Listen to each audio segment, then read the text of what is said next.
അതിൽ അസിത സഹീർ നമ്മളെ റോഡ് പോലെ, പാലങ്ങൾ പോലെ, അല്ലെങ്കിൽ വയനാട്ടിലെ തുരങ്കപാത പോലെ ഇങ്ങനെ ഒരുപാട് വിഷയങ്ങൾ LDF ചർച്ച ചെയ്യപ്പെടണം എന്ന് ആഗ്രഹിക്കുന്നുണ്ട്. പക്ഷേ നിർഭാഗ്യവശാൽ ഈ തെരഞ്ഞെടുപ്പിൽ അത്തരം ചർച്ചകളിലേക്ക് പോകാനൊരു സാഹചര്യം ഉണ്ടാകുന്നില്ല. അതിൽ എനിക്ക് മാധ്യമങ്ങൾക്കും നല്ലൊരു പങ്കുണ്ട് എന്ന് ഞാൻ മനസ്സിലാക്കുന്നു.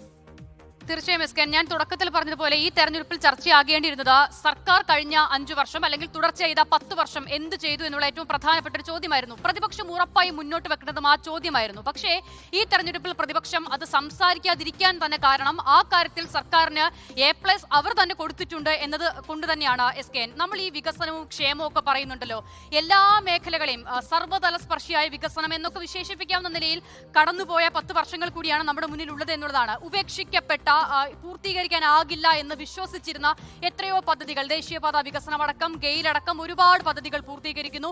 ഒപ്പം തന്നെ ഈ ജനക്ഷേമ പ്രവർത്തനങ്ങളിലേക്ക് വരുമ്പോൾ പെൻഷൻ ഉയർത്തിയത് നമുക്കറിയാവുന്നതാണ്. പട്ടയം, ചരിത്രത്തിലാദ്യമായി ഇത്രയധികം പട്ടയങ്ങൾ വിതരണം ചെയ്തൊരു സർക്കാരായി ഇത് മാറുന്നുണ്ട്. അതോടൊപ്പം തന്നെ ഈ സ്ത്രീകളുടെ അക്കൗണ്ടിലേക്ക് പൈസ വരുന്ന പദ്ധതികൾ, അതോടൊപ്പം തന്നെ നമ്മൾ ആവർത്തിച്ച് പറയേണ്ടത് വാസ്തവത്തിൽ ഈ സ്ത്രീ സുരക്ഷയുമായി ബന്ധപ്പെട്ട വിഷയമൊക്കെ കാലാകാലങ്ങളായി കേരളത്തിന്റെ സാമൂഹിക മേഖലയിൽ ചർച്ചയിലുള്ള വിഷയമാണ്. പക്ഷേ അതിലും അപ്പുറം ഈ ഏറ്റവും കൂടുതൽ സ്ട്രഗിൾ ചെയ്യുന്ന ഒരു വിഭാഗം എന്ന് പറയുന്നത് സ്കെയിൻ ഈ പഠനം പൂർത്തിയാക്കി ജോലി കിട്ടുന്ന വരെയുള്ള ഒരു കാലയളവിൽ ഉള്ള യുവാക്കളാണ്. അപ്പോൾ അങ്ങനെ ഒരു അസിതയുടെ ദൃഷ്ടിയിൽ ഈ പ്രതിപക്ഷത്തിന് ആയുധമാക്കാൻ കഴിയുമായിരുന്ന ഈ സർക്കാരിന്റെ പരിമിതികൾ എന്തൊക്കെയായിരുന്നു? ഈ കഴിഞ്ഞ 5 കൊല്ലം അല്ലെങ്കിൽ 10 കൊല്ലം സർക്കാർ നടപ്പാക്കാൻ കഴിയുമായിരുന്നു, എന്നാൽ നടപ്പാക്കാൻ കഴിഞ്ഞില്ല.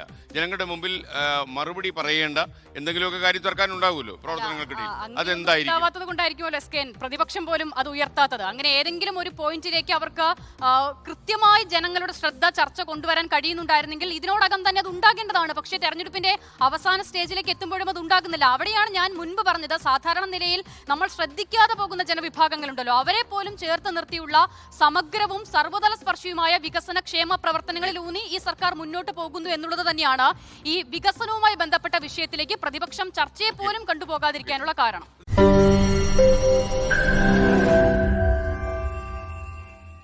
ലോകത്തെവിടെയായാലും ഏത് സമയത്തും 24 വാർത്തകളും ഓഗ്മെന്റഡ് റിയാലിറ്റി പാക്കേജുകളും എക്സ്പ്ലെയിനറുകളും വിശദമായി കാണാൻ ഞങ്ങളുടെ YouTube ചാനൽ നിങ്ങൾക്ക് സബ്സ്ക്രൈബ് ചെയ്യാം.